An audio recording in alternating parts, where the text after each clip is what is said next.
you don't have to believe in spirituality to make the logical connection on how this works. It's like gravity. You can jump off a building and swear all the way down that there's no such thing as gravity, but you're still going to hit the ground. So it doesn't matter if you believe in it or if you don't believe in it for it to work. I am Christina Suter, and this is the Real Estate Breakthrough Show, where we talk about the reality of real estate, the mindset you need in order to face the reality of what it is, and tips and tricks to get you moving forward in investing. I am your host, Christina Suter. Hey you, this is Christina Suter on Real Estate Breakthrough, and I am glad to have you guys here today. I have Glenn Ambrose with me here, and we have actually been working and discussing on a project that he has going that I am very excited about for him. It's a brainchild of his that I think that many of us who listen to this show would find inspiring and delightful and may even want to consider supporting in some ways. And so I wanted to make sure that I highlighted that for you guys, my listeners. And let's talk a little bit to Glenn. So Glenn, tell us a little bit about your background, both as a real estate investor and as a consultant. So fill us in. Okay, so about 20 years ago, my son was born, well, 24 years ago. And right around that time, everything shifted in my life. You know, he was very much a catalyst to that. But I started into a new stage of my life. And it was very spiritually centered. And I started looking at life a lot differently and things like that. And out of that, I ended up creating my own business, doing spiritual advising and life coaching and things like that. And that's really, for the most part, what I've been doing for the last 21 years. And, you know, just helping people through that manner. And yeah, that's been a lot of my life. And then I hit this stage of kind of rest about 5 years ago. And I moved to the Dominican Republic, which is a whole nother story, but I'm living in the Dominican Republic for the last 5 years. And really, after kind of a dysfunctional first 20 years of life, and then a spiritually based, more responsibly starting a business, being a single parent, all that stuff, I was tired. I was really tired. So I rested. And then after a couple of years, I'm still working and things with my business. But after a couple of years of resting, I started getting that creative urge that what's my next? So I started, tossing ideas around. And that kind of brings us to where we are today with this land project that I have going. It bubbled up to the surface and it kept gaining traction and the pieces kept falling into place and here we are. That's very fun. And I know that's one of the things that, like I said, you and I have been talking about is this sort of the land project and what is it you want to create. So really, when did it start in your brain that you would want to create, and I'm going to pull the cat out of the bag, this basically spiritually minded, mostly off-grid community? It was about 2 years ago when I opened up to the flood of ideas. They came in strong, and I had many of them, and then I would think about them a little bit here and there, and maybe do a little research, and then a couple months later, I found that all the other ideas had fallen away, and this one just had traction to it, and I was getting very excited about it, and it was really looking good, and the ideas were flowing really well. So I'm like, and then I was like, what were those other ideas? Just so I can compare them. And I couldn't even remember what they were. So it was like everything else got moved over and this just got held up. And so I just kept feeding it energy. And I actually made a push to working with a different company and working on a different piece of land about a year ago. And it just didn't work out. The timing wasn't right. I didn't have all the pieces together. So it started bubbling up to the surface again, 6-9 months ago. And so I started putting energy towards it again. And then all of a sudden, everything that wasn't working before really started falling into place. And, and it's just that kind of guides me is when things are falling into place, and some of it is really synchronistic, and it's like, wow, I can't believe this is happening this well. That's the type of stuff that is good signs for me, and I continue putting my energy towards it. And I think we'll stop for a minute. We'll riff on that for a minute, which is not stop, but we'll riff on that for a minute, which is, what does it mean if you desire to live a life that is spiritually directed? Now, let me put out for my listeners, spiritually, God, Joseph, you pick your Buddha, like you pick whatever it is that you want. And in my mind, it doesn't really matter. What matters is that you're listening to a wisdom that's greater than yourself.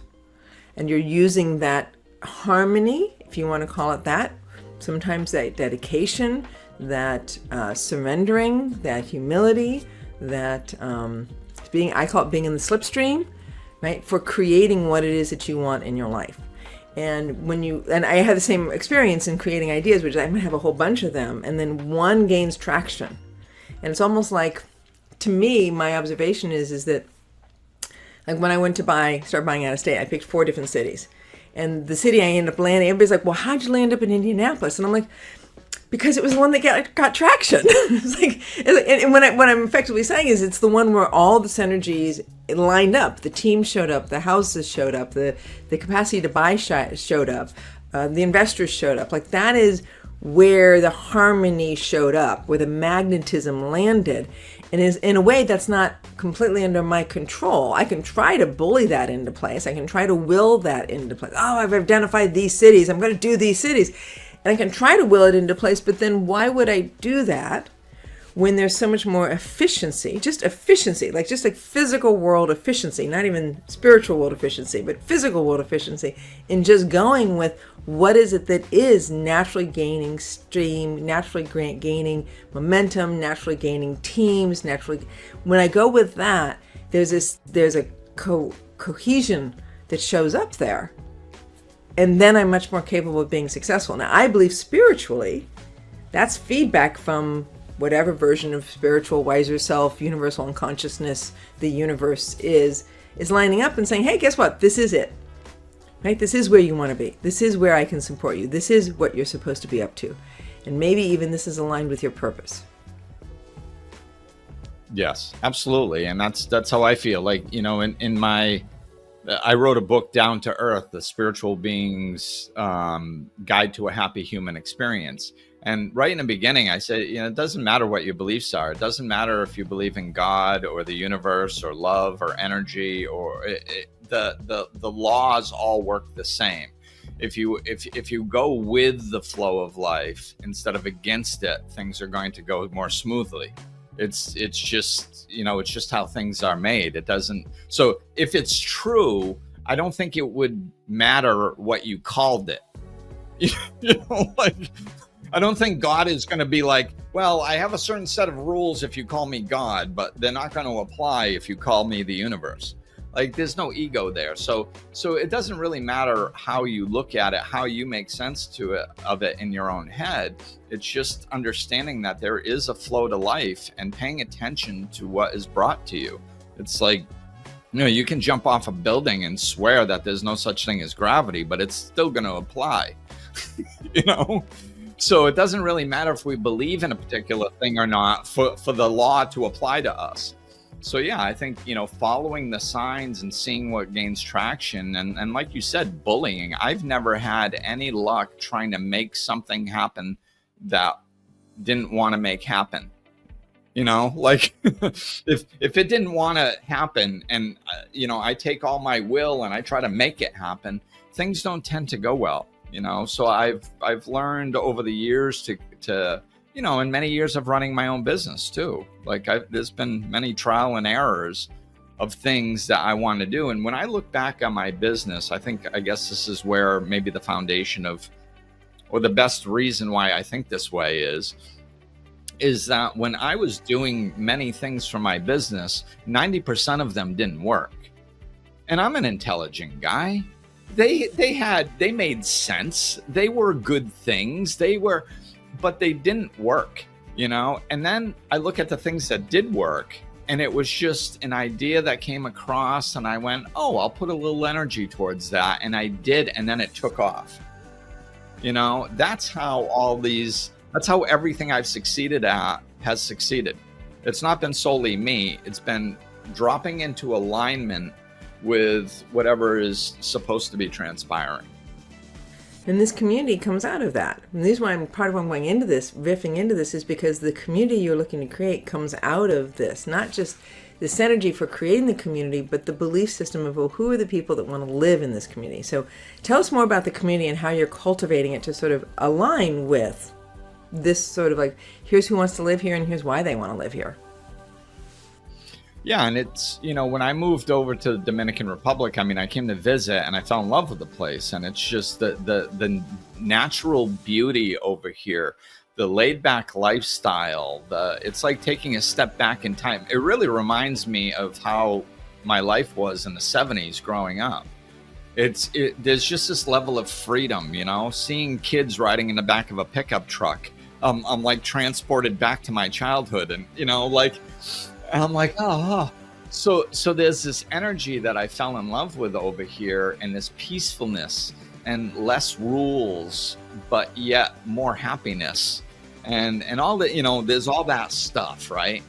And if we see a good movie, we go tell 10 friends, right? Well, I found over here this beautiful, peaceful, nature-based, harmony-filled, loving existence over here. So of course I want to share that with people, and I'm not going to. So if I stay in alignment with me and who I am, that's why it's special here. So that's what I want to create. I've never liked concrete and highways and cities. I don't want to live in one. I never have. So why would I build that over here? It's an extension of who I am. I love nature. I love peace.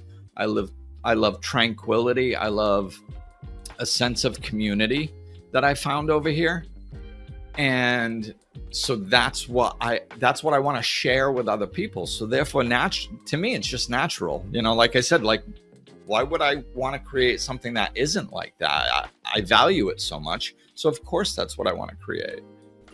And it really is the basis for your community. Like, you basically tell us a little more about the details. So you have a piece of land that you've got. That you're working with. What does it look like? What are you going to do with it? How are you going to support creating this community physically? Well, basically, it's 187 acres. So what I've done is I've taken 100 acres of it just for the land sales. So I'm going to be sectioning that off, and I have the project is beautiful. One of the things that I always get excited about talking about this project is the flexibility of it. It's like there's enough profit margin here where I can kind of do whatever I want, because that adds flexibility to the project. So, I can have pieces of land that are a quarter acre. If somebody wants 20 acres of land, okay, I can do that too. So I can do whatever people want, and to suit what their vision is for being over here. If they want a primary home, if they want to, move over here and live here, great. If they want a secondary home for vacation or Airbnb, great. If they want, I have, the other thing I'm setting up is builders, all eco-friendly style housing. So like coming over to the DR is a beautiful place, but honestly, if a foreigner is going to attempt to come over here and hire a builder and expect their house to come out okay, it's unrealistic. It's probably not going to happen. You're probably going to, right.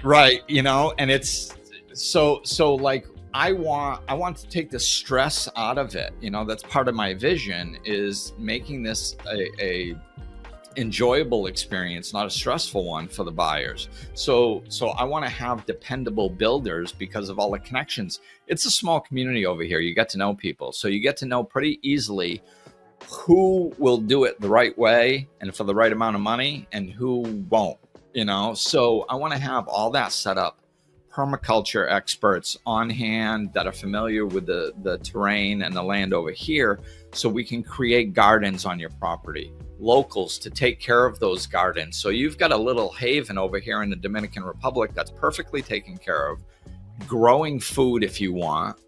God forbid if something crazy happens in more of the developed countries and they want to escape over here, fine. You've got it. It's sitting over here. You can live off the land. You got your house, like everything's all set, and it's all taken care of for you. So, a lot of so I digress. Let me get back to the kind of vision of the project. I get a little jacked up when I'm talking about this stuff, You're supposed to. That's your job.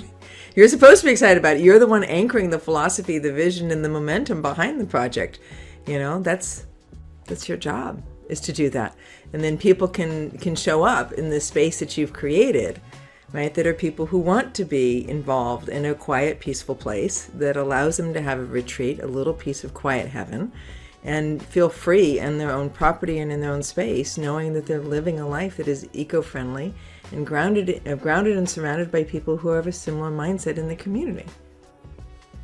Exactly. And that's the cohesion. We're not, I think sometimes in life we're moving very quickly, and we've fallen under this unconscious impression that we're supposed to agree with everybody, or else they can't be our friend. And I don't know where that mindset came from. It's never been, when I was a kid, it wasn't like that. You get an argument with your best friend, and then an hour later you were off doing something, so like, it's not about getting a bunch of clones together that think exactly the same. It's about just underneath, there's certain people that like to live in cities, and there's nothing wrong with the people that like to. I'm just not one of them. There's certain people that love to live around nature, and there's some people that love loud music. There's some people that don't, so it's more the general things that I'm looking to create with a community. I don't want a bunch of people that are exactly the same. Our differences are beautiful aspects of ourselves. But if you're creating a community, a general vision of peace and quiet and nature, and cohesion, and saying hi to your neighbor instead of pretending that you don't know them, like, those are the type of people that I'm trying to bring into this project. That's an energy that I'm bringing into it, and that's what I want to share with others.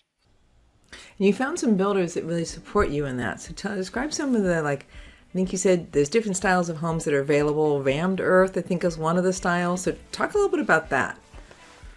Yes, I've done quite a bit of research over the last couple of years of all the different style homes, and there's rammed earth homes, there's earth ships, there's domes, adobe domes, sandbag domes, there's aircrete domes, there's all wood homes. There's houses. I have builders over here that I know personally that have done a lot of building with the natural materials directly from the Dominican Republic.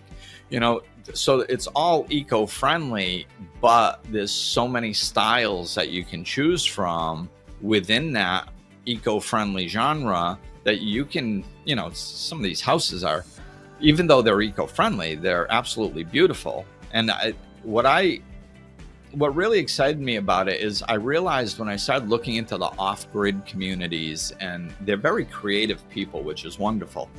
But these ideas of building, a lot of them are based on ancient civilizations. It's not new.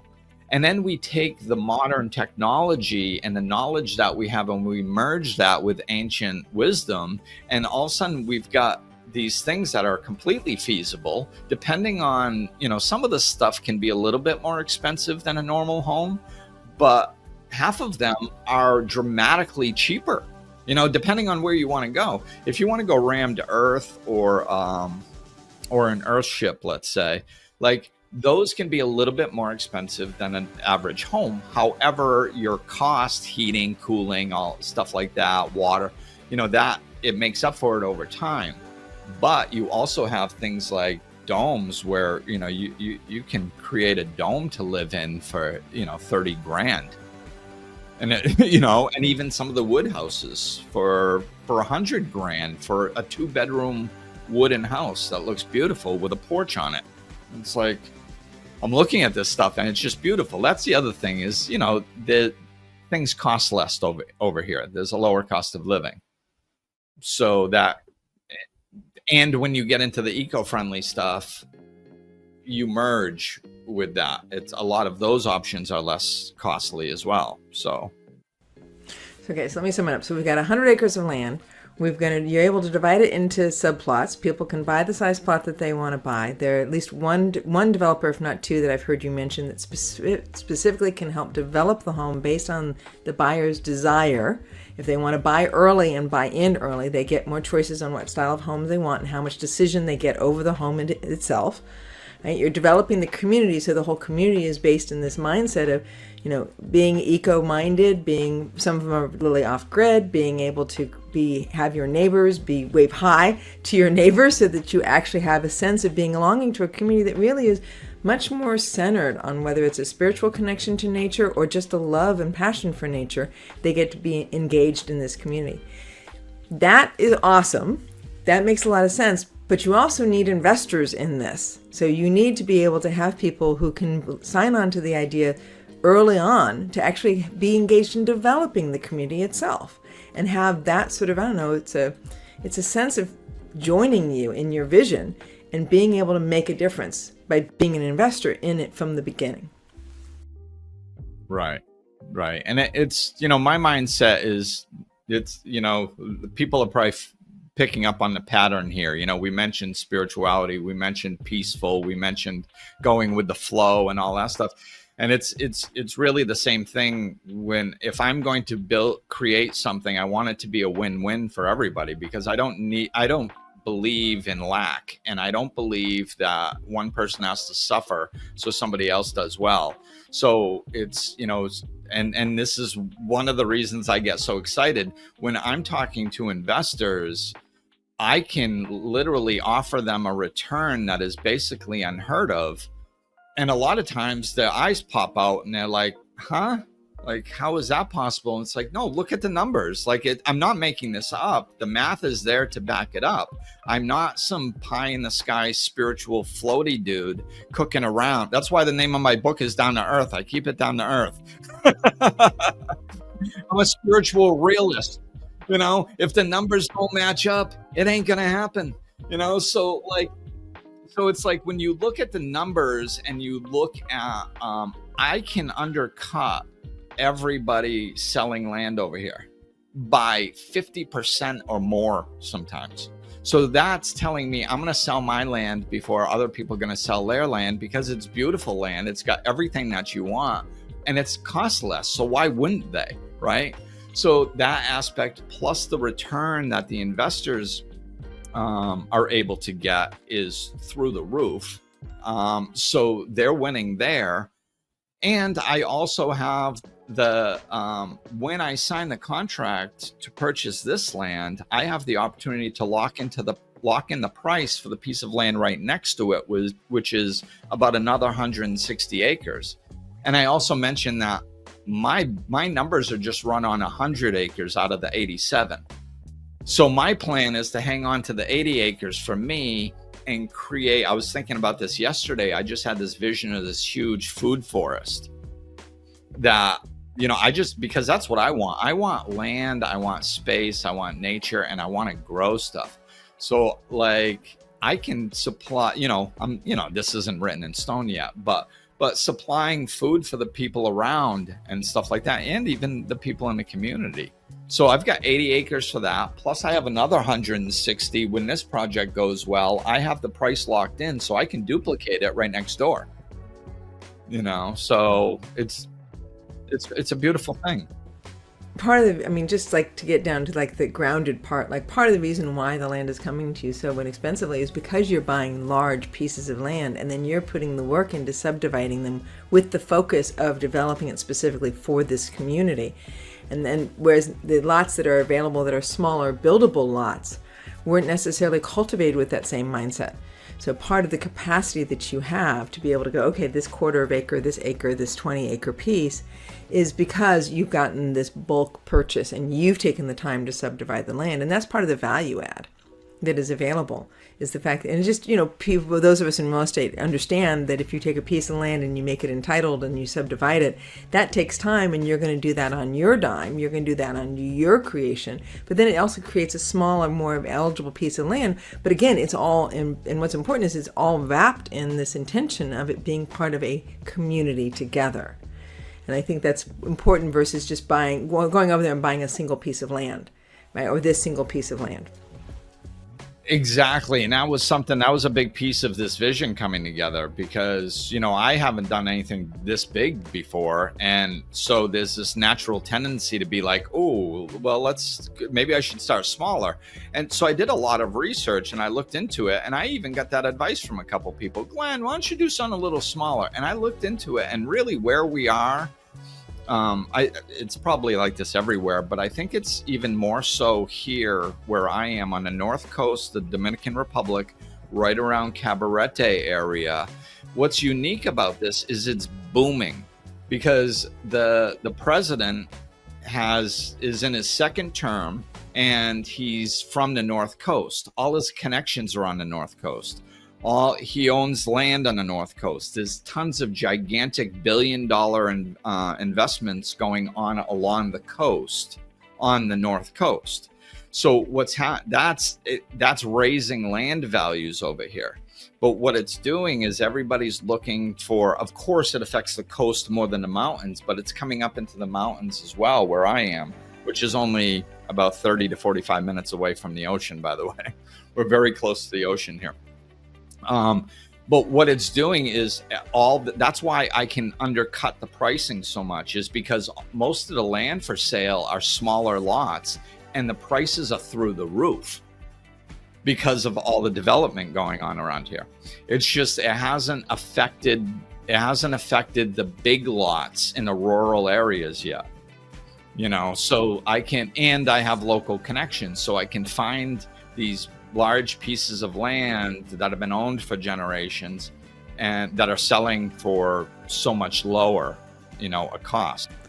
And I think, and it's important is that even though maybe you're newer to this size of project, but you're bringing people on like me and other advisors, as well as you're working with developers, people who can actually build the homes themselves, that have been doing this in the Dominican Republic for a decade, if not longer, and they have a really deep understanding of what it means to build a home and to build an entire community of homes.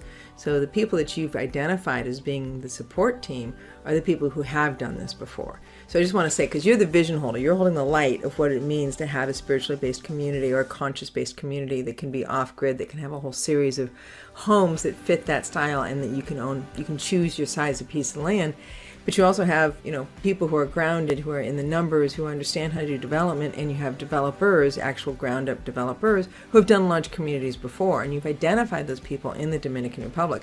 And that's important. Like when you first started bringing this idea to me, I was like, Glenn, what are you talking about? And then when you started describing then we started describing all the team you had lined up and how you have lined it up, I'm like, oh, that makes perfect sense.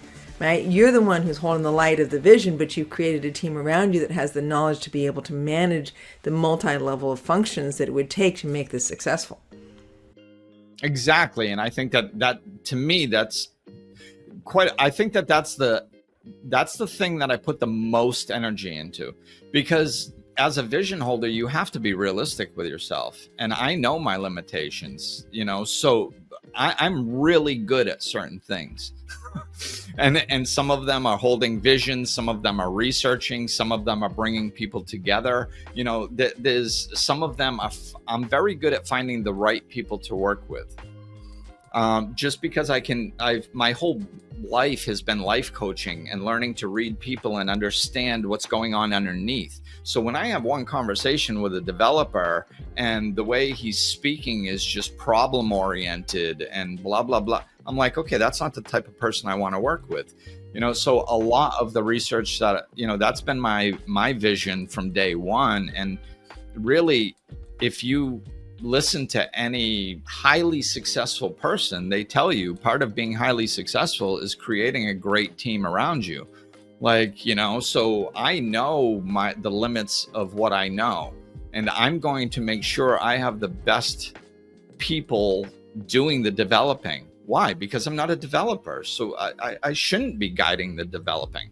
And for me to think so is just ego. I'm not, no, I want this done right by the best people to ensure. That's how you ensure the best possible outcome, in my opinion. Yeah. Yeah. And I think, and again, that's part of what won me over about this project as well, right? Was just the groundedness with which you've approached this, but also the intentionality of holding the vision and the light for the community. So if people want to, and my understanding is that people want to get in early, they want to invest early, that there are some benefits for them available for that. So why don't we describe a little bit of, like, if you want to come in early, it's not that you can't come in later once the lots are done and once the building is already started and all of that, and you want to buy into the community at that point, that's great, but there's still, there's still lots available. But what about people who want to come in early to really support this vision because they're excited about it, or they just really want a piece of land for themselves? Yeah, that's exactly right. The other thing realistically with investment is time, right? So, and again, with the profit margin I have, it behooves me to give better deals to people to speed up the time frame. So, so absolutely. In the beginning, I'm going to, I'm putting together a list of, I think I have 5 right now, possibly 6 that'll be released, of all early buying options. Things like buying with, grouping together and buying with other people. Things like, if you want to put more down in the beginning, then you can get the land at 75% instead of paying 100% of the price. Different things like that, where it's going, again, it has to be a win-win. If I would like to speed up the time so everybody wins on an investment level, well, it needs to be rewarding for the people who are purchasing, So yeah, I'm keeping that in mind and setting up, multiple different early purchasing options to where the people are going to benefit dramatically from that, Well, and this show being the show it is, I believe you also have a few slots available for people who specifically just want to be investors who are looking for sharing in the return on the lot. And you have, I know it's a bit of a secret that you're very specific about who you're willing to have invest with you, because being an early investor in the project like that, but there are a few slots available for people who are interested in actually just making the community grow and being an early investor, not just an early buyer. And you don't have to tell us a lot about it, because I know there are only limited slots available. I assume there's still a few slots left since last time we talked, or are they all full now? Yes, I had a great meeting yesterday, but which was productive. But yes, there's still some slots open, and anybody that would like to invest, there's big benefits, and any people that even finds investors that helps the projects, there's benefits there. Like I said, I believe everything is a win-win. So it's like, if you bring an investor in that really helps bring this project to life, then there are benefits for that. Tangible financial benefits for that. Yeah. And good. Tangible financial benefits is good for those of us who are investors, and, putting that tangible financial benefits and still helping to develop a community. And there's a stage 1 and a stage 2, because there's lot 1 and there's lot 2 as well. So just saying that. So we're almost out of time here. So if people want to be able to get a hold of you, whether it's for the land and the community you're developing, or whether it's really for your spiritual guidance work, right? Your spiritual consulting. I do consulting work. You do coaching work. Spiritual advising. I call it spiritual advising just because it's got that spiritual slant. It's similar to life coaching. Coaching, spiritual advising, call it what it is. How do people get a hold of you? How do they find out more? The easiest way is just shoot me an email at glenn@glennambrose.com. Or just grab your phone and say Glenn Ambrose, and then see what comes up. I'm all over the place. I've been doing this for my coaching for a long time. So, but my website is glennambrose.com, Glenn with 2 N's. My email is Glenn Right. AMBROSE. Yeah. So Glenn at glennambrose.com. I also have a landing page for people interested in the land project. The land project is called Mountain Ridge Sanctuary. So the landing page is mountainridgesanctuary.com. You can, join on there to keep updated on as things unfold and to see some of the land and stuff like that. So that's probably the best way to reach out, either to me directly through my website, no matter what you're interested in. I mean, I'm the one reading it, so whether it's land or spiritual advising, just get a hold of me somehow and I'll be there. Beautiful.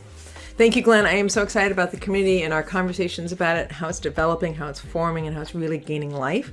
I think it's fantastic, and I'm looking forward to seeing how that ends up as a physical reality in the Dominican Republic. This is Christina Suter on Real Estate Breakthrough. Thank you so much, guys, for listening in one more time. We'll have another show in 2 weeks.